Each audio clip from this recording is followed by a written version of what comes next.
czujecie to? To wiosna. Czai się, tak jeszcze tak nieśmiało, tak pici. Jak rozmawiamy o Śląsku, Śląsku Górnym, no to wiadomo, że tu naszą krainę kształtowały różne wpływy niemieckie, polskie, czesko-morawskie i to się odbijało w różnych aspektach życia, że tak powiem. Oczywiście między innymi w religii, bo przecież przed wojną mieliśmy tu nie tylko katolików, chociaż górnoślązacy byli jednak katolikami w większości, chociaż nie zawsze. Ale zaraz przed wojną w większości mamy tutaj katolików, obok nich oczywiście żyją ewangelicy, żyją Żydzi. No i właśnie, co z tymi ewangelikami? Dzisiaj się nad tym tematem troszkę pochylimy i opowiem wam, ja wam w zasadzie nic nie opowiem, bo jestem katolikiem i się na ewangelickich sprawach nie znam, ale zaczerpniemy języka u specjalistów. Parafie ewangelickie w Bytomiu na dzisiaj mamy dwie. Jedna w Bytomiu, jedna w Miechowicach. Hopie, już 12 bez mała. Nie śpi. Plac Klasztorny, jego otoczenie to jest bardzo fajne, ciekawe miejsce. Tu mamy bardzo stare, takie antyczne, można powiedzieć, budowle. Dzisiejsze technikum, stary tak zwany Alte Stadthaus, albo na przykład ta kamienica. To jedne z najstarszych budowli w mieście, jakie się uchowały. Mają ze 170 lat, może więcej. A coś to za larmo, a to właśnie z kościoła, który niegdyś był kościołem ewangelickim. Dzisiaj święty Wojciech, kiedyś mój imiennik, Mikołaj, przechodził właśnie gruntowny remont. Ciężko go tu jakoś pokazywać, ale możemy zajrzeć tutaj, do niemniejszej urody gmachu parafii ewangelicko-augsburskiej. A napomnę tylko, słuchajcie, że ten odcinek jest kolejnym odcinkiem we współpracy z lokalną organizacją turystyczną miasta, Gwarków. No i zgadlibyście. Kajmy są. Kochani, za mną ksiądz Sebastian Mędrok, pastor tutejszej parafii. Witam, szczęść Boże. Szczęść Boże. Który opowie jako, się tak zażyna, że nie specjalista tutaj w tej materii, ale co się tu w ogóle u ewangelików bytomskich wyprawia? Parafia w Bytomiu jest córką parafii ewangelickiej w Tarnowskich Górach i powstała mniej więcej w latach 1830-1836, gdzie od miasta zostały zakupione zabudowania poklasztorne po sekularyzacji zakonu franciszkańskiego i to spowodowało rozwój parafii. Dlaczego powstała parafia? Parafia powstała ze względu na rozwój przemysłu węglowego i stalowego na Górnym Śląsku. Tutaj zaczęli za chlebem przyjeżdżać różni ludzie, mieszkać i potrzebowali parafii. A że to był pustostan, to został on wykupiony, wyremontowany i został przebudowany kościół świętego Mikołaja. Po 1945 roku, gdy repatrianci weszli, został ewangelikom zabrany i został przechrzczony na kościół świętego Wojciecha. Jako drugą rzecz po kościele została wybudowana najpierw mała szkoła, później została wybudowana duża szkoła i ta duża szkoła trwa do dnia dzisiejszego. To jest szkoła, która w pewnym momencie do niej chodzili, nie pamiętam czy kobiety, czy mężczyźni, ale wszystkich denominacji religijnych i wyznaniowych, czyli chrześcijanie i Żydzi mogli do tej szkoły chodzić. Została wybudowana plebania, czyli obecny budynek zakonu franciszkanów, ten, który jest po mojej lewej ręce, a w późniejszym czasie, już początkiem XX wieku, został wybudowany ten budynek, za którym my stoimy. Jest to budynek, tutaj mieszkały siostry diakonisy, opiekujące się osobami starszymi w parafii w Bytomiu. I one nie mają nic wspólnego z parafią obecną w Bytomiu Miechowicach i siostrami diakonisami w Miechowicach. To są dwa niezależne zakony. To zapraszam do środka. Znajdujemy się przy tablicy cmentarnej z dawnego cmentarza ewangelickiego na rogu ulicy Kolejowej i Wrocławskiej. Jest to jedna z nielicznych pamiątek z tamtego miejsca. Jak Państwo sobie pójdziecie na spacer z psem, bo pies musi gdzieś chodzić do toalety, to tam to jest najlepsze miejsce dla psów, aby korzystały i tam też znajduje się, nie wiem czy jeszcze istnieje, tablica pamiątkowa na rogu przy zejściu z mostu Jeżeli jest, to fajnie, jeżeli została zdewastowana. Jest przez mieszkańców- dewastowana co chwila i co chwila odnawiana. Dokładnie. I to jest bardzo przykre, że mieszkańcy dewastują swoją własną historię.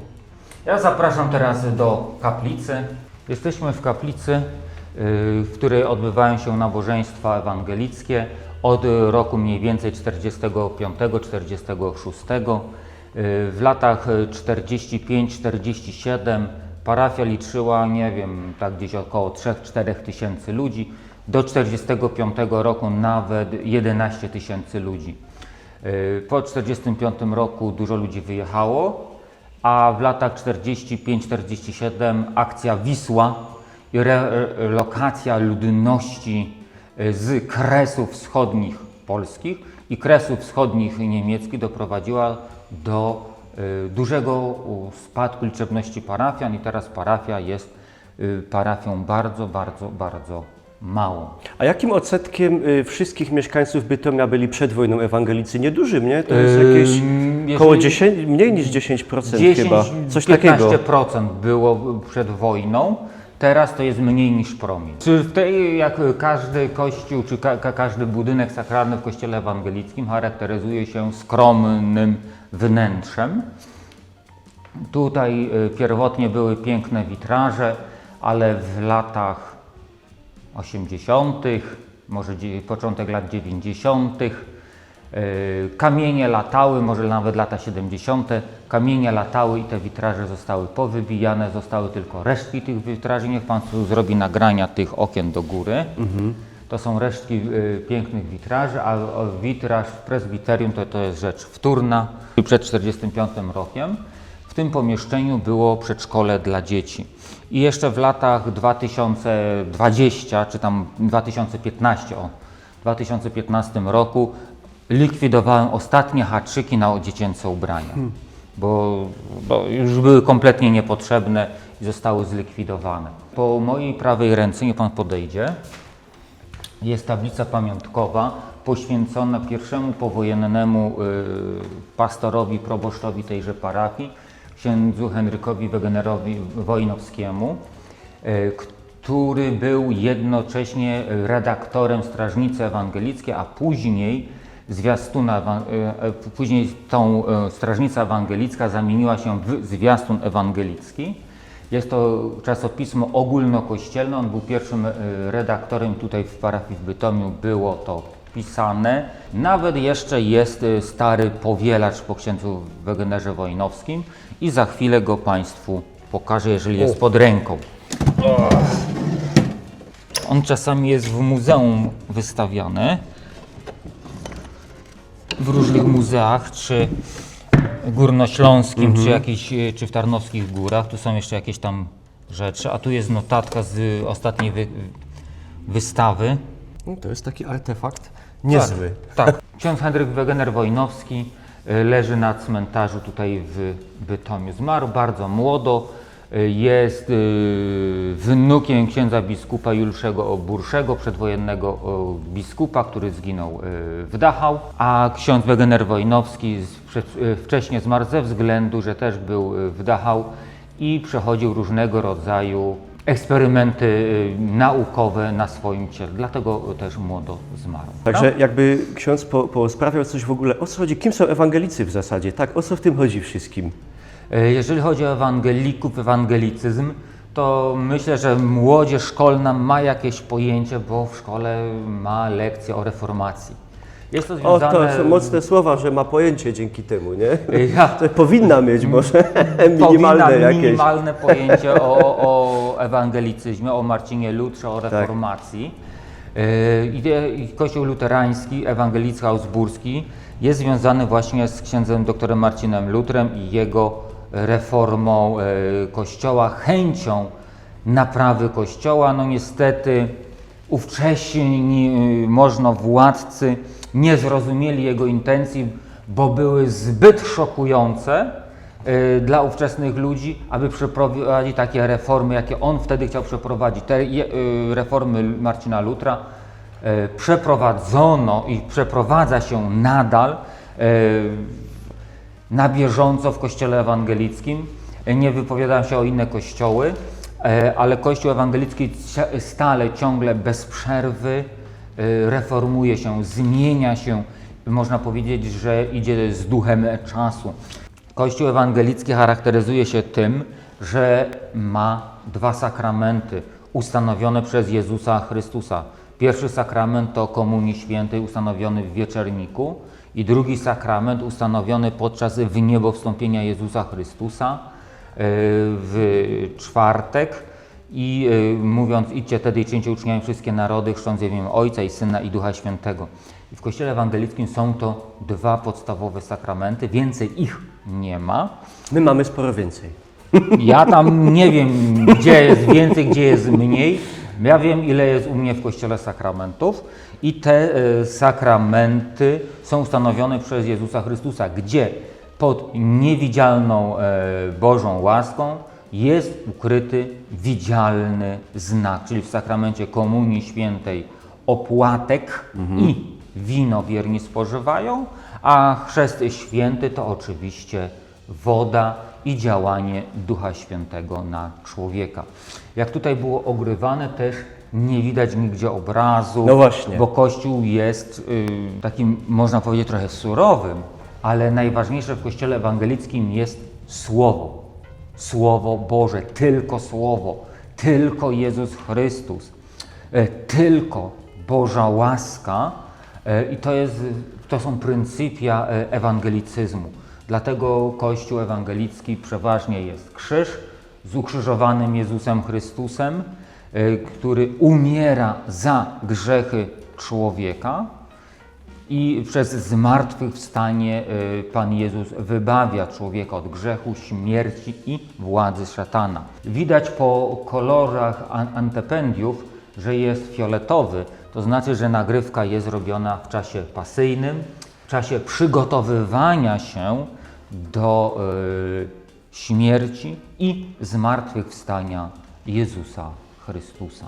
A propos tak jakby ewangelików na Śląsku i historii, bo przecież to było tak, że w pewnym momencie cały Śląsk był w zasadzie ewangelicki. Dopiero potem się zaś zrobił katolicki na powrót. Ale to są lata, to też zależy na jakie lata patrzymy, bo to jest długa historia, to jest 500 lat No tak. reformacji na Śląsku. Najstarsza parafia ewangelicka na Śląsku jest w Legnicy od 1522 roku. Późniejsze parafie są trochę młodsze, Tarnowskie Góry 1529 rok. Parafia Tarnogórska jest jedną z najstarszych parafii na Górnym Śląsku. Ją na 100 lat zamknięto, gdy Tarnowskie Góry poszły pod but Habsburgów i kolejna parafia w Tarnowskich Górach została erygowana w 1742 roku i od tej parafii z 1742 roku połowa parafii górnośląskich wywodzi się z Tarnowskich Gór. Gliwice, Zabrze, Bytom, Konigshitte, obecnie Chorzów, Toszek, Tworuk, Pyskowice, to były zalążki z Tarnowskich Gór. Piasek jeszcze, Mikołajska, tam były duże skupiska ewangelików. To byli mieszczanie, inżynierowie, nadzorcy górniczy, ale też rolnicy, chłopi, drobni rzemieślnicy, cały przekrój społeczny tutaj na Górnym Śląsku mieszkał. Rozwój ewangelicyzmu na Dolnym Śląsku jest zupełnie inny. Dużo szybszy na Dużo pewno. szybszy, dużo bardziej dynamiczny, ale też do momentu, gdy Habsburgowie weszli do niektórych miejscowości, to te parafie ewangelickie upadały, później powstawały po raz drugi. Tam jest zupełnie inna historia. Proszę pamiętać, że Bytom i Gliwice, Zabrze, Tarnowskie Góry nigdy nie były pod żadnym zaborem. Ale to jest też częsta sprawa, tak, że ludzie z Polski tak zwanej, którzy nie kojarzą tu naszej historii za bardzo, że się przypisuje, że to był zabór tak jak na dawnych ziemiach polskich, tak, na przykład jak Pruski w Wielkopolsce. Dokładnie. Tego nie było, nie, tak? Tu nie było nigdy. Gdy mówimy tutaj o wytyczeniu tej granicy, ile Śląsk był w Polsce, Piastowie, którzy tutaj mieszkali, śląscy, ja nie wiem, czy oni mówili dzień dobry, czy dobry den, bo Hanusz Opolski to mówił raczej dobry den i wszystko szło na Hradczany, a nie do Krakowa, Zresztą pierwsze gdzieś w ani ogóle... do Gniezna. Pierwsze gdzieś jakieś księgi miejskie z Bytomia są spisane w ogóle w języku morawskim. Dokładnie, Dzisiaj czesko-morawskim. trochę jak ze śląską gotką, przez jednych Dokładnie. uważanych za osobny język, przez jednych za dialekt czeskiego, nie? Także to są... Trzeba by się cofnąć w czasie te 1000 lat i spytać tu ludzi, co jest grane, nie? Ja myślę, że oni się czuli tymi ludźmi, którymi wtedy byli i im to nie było potrzebne, czy on jest, przepraszam za określenie, Morawiak, Ślązak, dalej myśląc Czech czy Polak. On tutaj żył, on tutaj był, nie wiem czy Słowianinem czy nie, bo ja nie mam takiej wiedzy, ale na pewno był człowiekiem, który tu się dobrze się czuł. I albo mniej, albo bardziej narzekał na swojego pana. My teraz znajdujemy się na terenie cmentarza ewangelickiego w Bytomiu, tego tak zwanego nowego. Stoimy przy Alei Głównej, gdzie są pochowani najbardziej zasłużeni mieszkańcy Bytomia, a przede wszystkim parafii ewangelickiej w Bytomiu. Tutaj mamy grób rodziny Doron. Jak Państwo widzą, nie ma oryginalnych tablic. Aby nie niszczyć grobów, ściągano tablice w latach 45, 75, 80 po to, aby zostały zachowane nagrobki. Ewentualnie też te tablice były zatynkowywane, albo są też, tutaj mamy grób ze skutymi napisami po niemiecku, a tu jest na przykład nic, bo są tylko Imiona i nazwiska i nic więcej, tak? Wchodzimy już w miejsca, gdzie są pochowani księża ewangeliccy. Tu jest pochowany ksiądz Wegener Wojnowski, pierwszy powojenny ksiądz. Tu mamy kolejnych księży ewangelickich. Ksiądz Soder Heidenrich. On zginął na kopalni w Bytomiu w 1946 roku jako obóz pracy. Ksiądz Konrad Szmula, bardzo znany przedwojenny ksiądz w Bytomiu, budowniczy nowego centrum parafialnego w Bytomiu, której do parafii ewangelickiej teraz nie należy, a jest to przy ulicy Niedźwiadka Okulickiego obecnie. Tam kiedyś był duży budynek ewangelicki, takie centrum parafialne, tam była druga plebania, ale z tego nic nie pozostało w rękach ewangelików. Jakie te nagrobki, Tak. większe, maciupkie. Bo tu jeszcze był krzyż. Aha. I tutaj jak Pan widzi jest pełno zachowanych napisów, bo są niewidoczne, nie zostało to zdewastowane. Też widać, że jest trochę podkute. Tak, próbowali. Skuć wszystkie niemieckie napisy, no nie? I dzięki temu to przetrwało do dnia dzisiejszego. Tutaj tablica nagrobna na tym została chyba wymieniona, bo to jest grób rodziny Antona Kapsta. To jest ten pan, który jest odpowiedzialny w Bytomiu za wszystkie zdobienia na kamienicach. Medaliony, smoki i tak dalej. On zresztą miał swoją kamienicę na rogu ulicy Sądowej Powstańców Warszawskich, gdzie kiedyś mieścił się ZUS. To jest jego dawna kamienica. Wchodzimy w tak zwany teren już klimatyczny. To jest wszystko aleja zasłużonych dla parafii i dla miasta. No, Geboren Badura, takie znane nazwisko tak, tu w tak. okolicy naszej. Alfred Uze, dowódca, nie pamiętam czy I wojny światowej, czy z wojen napoleońskich jeszcze. Zresztą widać Pickelhauba, fajnie zrobiona na tym. To tu gdzieś w tych grobach jeszcze jest pochowana siostra generała Andersa. O! Tu w tej rai, tylko nie wiem w którym miejscu, nie wiem który grób, bo nie ma tablicy informacyjnej, które to miejsce po prostu. Być może, że za jakiś czas mi się uda to poskładać, bo widzę, że są prawie wszystkie elementy, ale bardzo ładny grób. Akurat to jest też jeden z elementów grobu, ten, tamten. Piękny, wysoki grób. My sobie wejdziemy teraz na prawą stronę, między te groby tutaj. Kolejny grobowiec rodziny Andersów, ale tym bytomskich Andersów, którzy mieli salon samochodowy.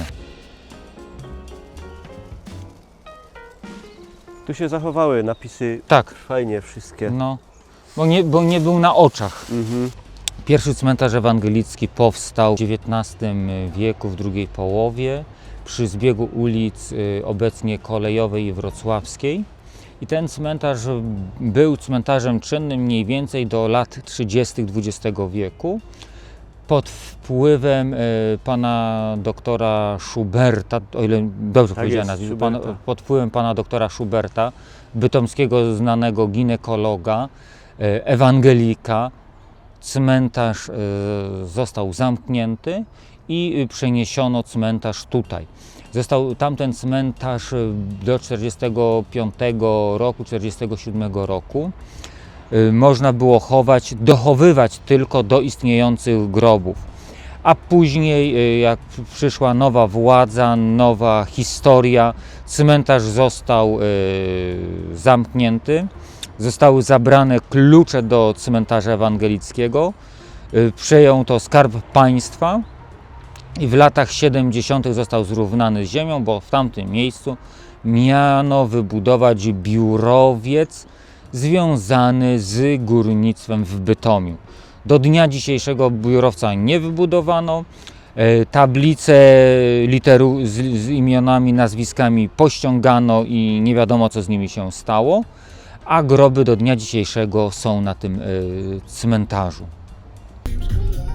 Miłosz, co za przypadek, żeś przełaził z tragarzami i zdecydował mnie podwieźć do Ostoi Miechowickiej, domu matki Ewy. Mówię, taki strapiony wędrowiec, to wezmę go, no. Jeszcze się zgubi. Człowiek dobrej woli. Zacnie. Witamy serdecznie na terenie parafii ewangelicko-augsburskiej w Bytomiu-Miechowicach. Jest to zabytkowy teren, który nosi nazwę Ostoja Pokoju. Skąd wzięła się ta nazwa? 136 lat temu właśnie tutaj matka Ewa von Tille-Winkler wybudowała ten oto dom, Ostoję Pokoju, i rozpoczęła swoją działalność charytatywną, działalność opiekuńczo-wychowawczą. Ewa von Tille-Winkler pochodziła z arystokratycznej, bogatej rodziny przemysłowców. Jej ojciec Hubert von Tille-Winkler zajmował się stawianiem kopalń i hut tutaj na Śląsku. Ewa urodziła się w Miechowickim Pałacu, no i całe dzieciństwo spędziła tutaj właśnie w tej wiosce w Miechowicach. Pod koniec XIX wieku Miechowica to była bardzo uboga wioska.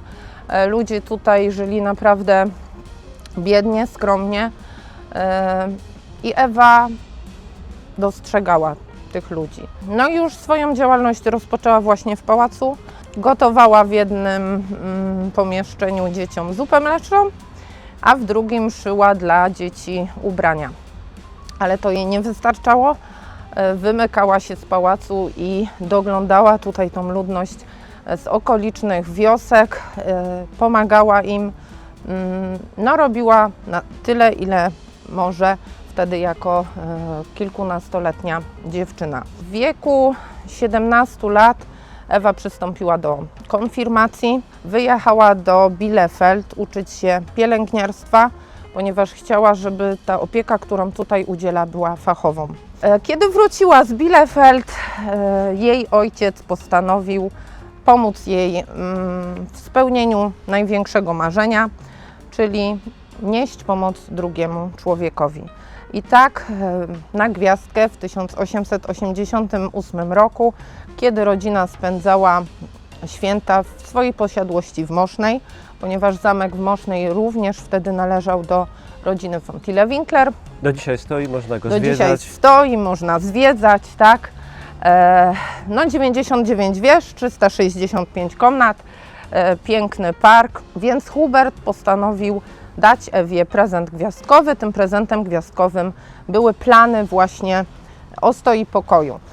W czasach, kiedy żyła tutaj rodzina von Tille-Winkler, te tereny były niemieckie. Rodzina von Tille-Winkler również była rodziną niemiecką, więc na tamten czas Ostoja Pokoju nosiła nazwę Friedenshort. No i tak w 1890 roku, 29 września, został poświęcony ten budynek i Ewa mogła rozpocząć tutaj swoją działalność. A możemy do tej kaplicy pójść? No jasne, jasne. No to chodź do kaplicy, bo to bez sensu tak stać tu.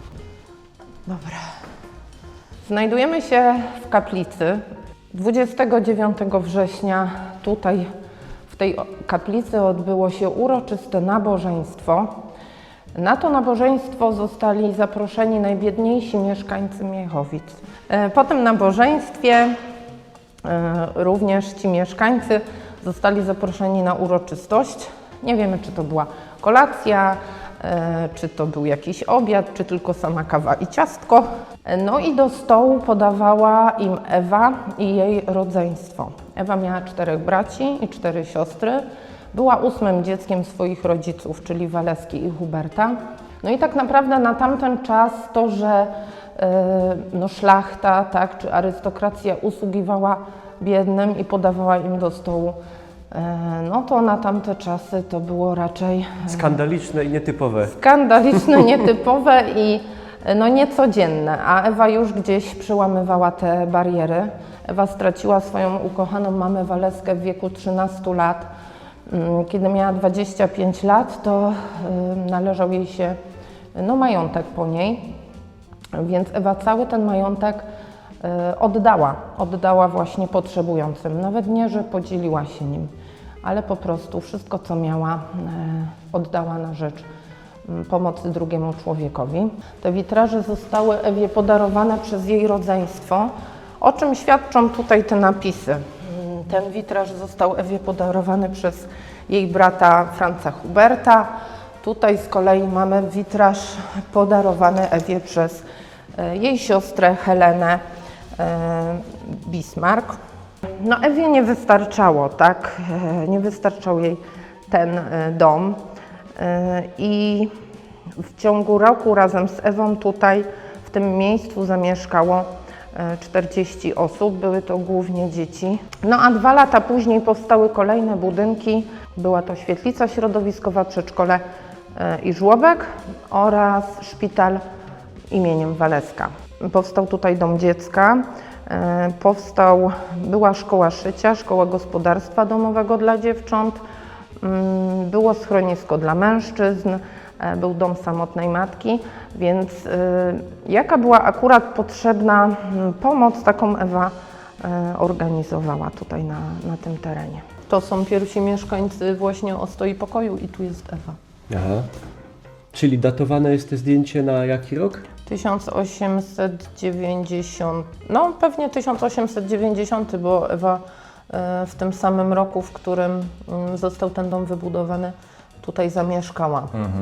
Do czasów obecnych pozostało 6 budynków z 28, które tutaj na terenie Ewa wybudowała. Ten żółty budynek to jest Elim, wybudowany w 1916 roku. On służył siostrom i kobietom, które przyjeżdżały tutaj na szkolenia pielęgniarskie, szkolenia dla nauczycielek, dla przedszkolanek i dla sióstr, które przyjeżdżały wtedy tutaj odwiedzać Ostoje Pokoju. Kolejnym budynkiem, który przetrwał do dzisiejszych czasów, to jest budynek Ciszy Syjonu z 1905 roku. To jest takie miejsce, które mieściło przy przysłowiowym stole prawie 100 osób. Do kościoła wejdziemy sobie od zakrystii. Dobrze. Znajdujemy się w kościele ewangelicko-augsburskim w Miechowicach. Kościół ten wybudowany był w 1898 roku. 2 lutego było poświęcenie tego kościoła.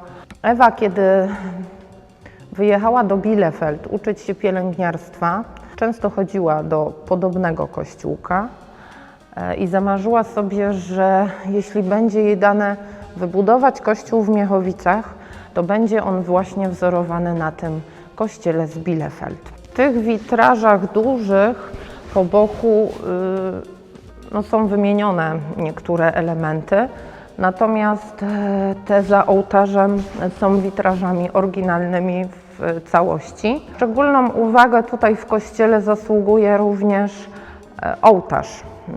Drewniany ołtarz, no został on wyrzeźbiony właśnie i podarowany Ewie i przedstawia nam ukrzyżowanego Pana Jezusa, a pod nim klęczy dwóch mężczyzn. I to nie są przypadkowi panowie. Górny Śląsk słynął kiedyś z przemysłu ciężkiego, z kopalń i hut, więc jest to górnik i hutnik, którzy dziękują Panu Bogu za pracę swoich rąk.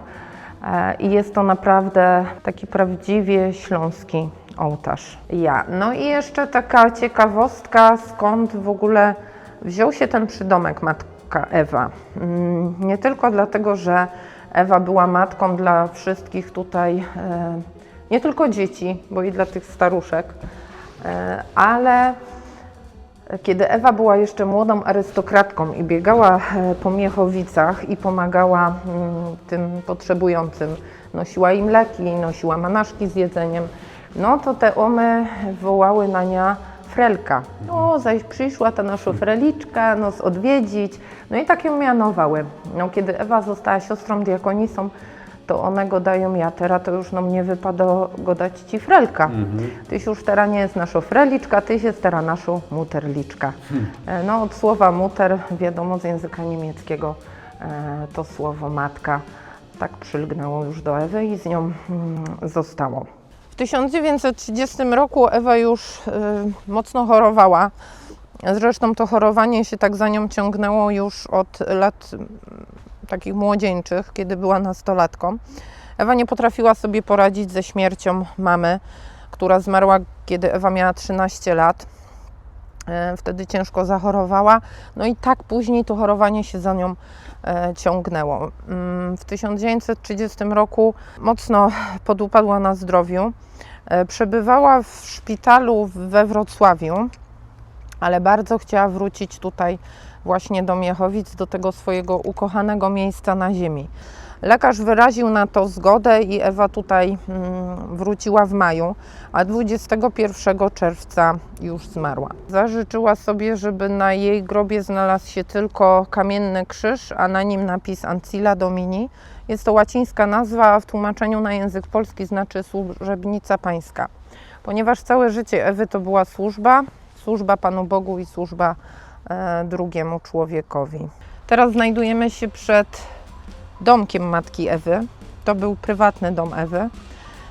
Jak już wspominałam, Ewa cały swój majątek oddała potrzebującym i też życie w tych pałacowych komnatach zamieniła właśnie na życie w tej drewnianej chacie. Ważny napis tutaj nad wejściem: własność Jezusa Chrystusa. Dobra. Uważaj nie jesteś wysoki, więc się w głowę nie uderzysz, ale na progi, bo są też różne. Domek był wybudowany w 1902 roku. No i Ewa tutaj w nim mieszkała. Zbudowany jest z drzewa solidnego. W domku znajduje się bardzo wiele cennych i zabytkowych już przedmiotów. Tutaj mamy półeczkę z książkami, które są datowane na 1700 rok. Tutaj mamy Ewę 8-9-letnią na tym zdjęciu. Mamy Biblia z 1649 roku. Takich już wiekowych Biblii mamy kilka w muzeum. Tak, to jest obraz, który przedstawia nam dwie bardzo inteligentne, bardzo wierzące i przeobrzydliwie bogate kobiety. Ta pani w chusteczce to jest Maria z domu Domes i tak naprawdę to ona była właścicielką Miechowic. Natomiast ta młoda dziewczyna to jest Waleska Winkler, czyli mama Ewy, później nazywana Perłą Śląska. Organki, byśmy dziś powiedzieli, taki starodawny keyboard, ponieważ jest to harmonia, ale ten instrument można było zdjąć z tego stojaczka i postawić go gdziekolwiek na stole, nie? Ten instrument wydaje jakieś dźwięki, natomiast melodii już nie zagramy, ponieważ no, wymaga renowacji ten. Mamy starodawny SMS, jak ja to mówię, kiedy dzieci tu przychodzą, bo to jest krótka wiadomość tekstowa, czyli telegram. Ten telegram jest z 1915 roku i Ewa go napisała, kiedy przebywała właśnie w sanatorium. Tu jest napisane, że wraca do zdrowia i pozdrawia psalmem 103. Teraz jesteśmy w kuchni. To jest taka typowo śląsko kuchnia, w której mamy byfyje. To są oryginalne byfyje i noże już odnowione. Mamy Ausguss, mamy kółkastla z wąglem. Więc jeszcze chwila i dzieci nie będą wiedzieć, co to jest węgiel, więc dla potomnych mamy na pamiątkę. Przedmioty, które tutaj się znajdują, no pamiętają też czasy Ewy, jak na przykład tutaj ten dzbanuszek i ta miska, jak tutaj te miseczki. Ważny napis tutaj na belce. Unser täglich Brot gib uns heute. Chleba naszego powszedniego daj nam dzisiaj. Dokładnie.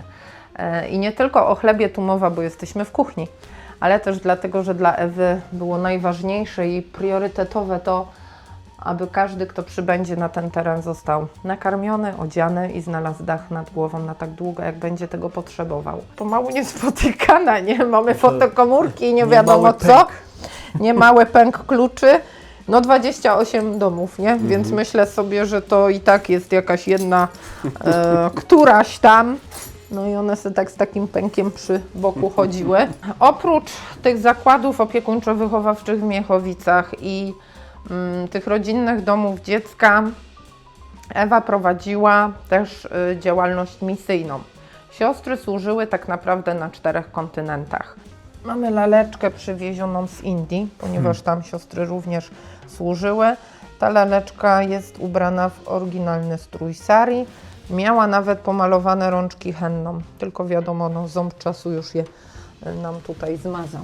Pokój Ewy i oryginalne łóżko.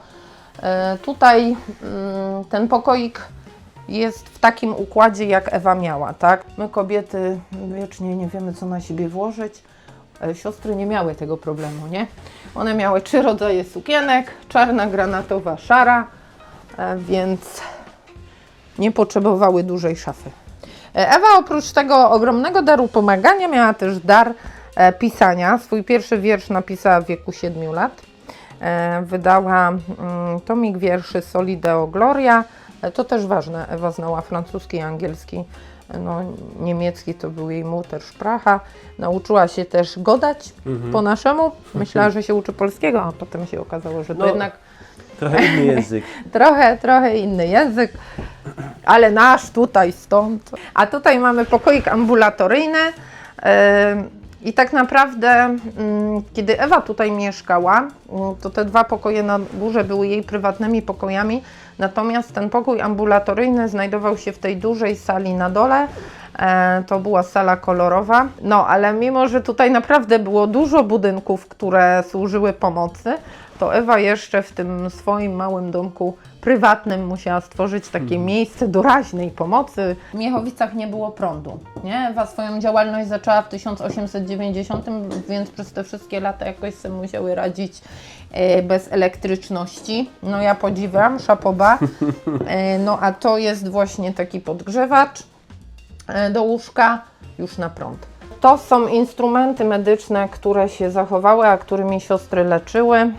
No a tak naprawdę robiły wszystko od wyrywania zębów po odbieranie porodów. Nie? Zapraszamy wszystkich serdecznie do zwiedzania zabytkowego terenu parafii ewangelicko-augsburskiej w Miechowicach, Ostoi Pokoju oraz do wysłuchania tej niezwykłej historii. Posłuchać, zwiedzić to miejsce i poczuć ten niezwykły klimat i nieść dalej tą cudowną historię w świat. Dziękujemy. Jeżeli by pół Bytomia wyglądało tak jak tu najbliższa okolica, to byłoby tak. A to był kolejny odcinek we współpracy z lokalną organizacją turystyczną miasta Gwarków. Nie mówię, że nie pojawią się kolejne.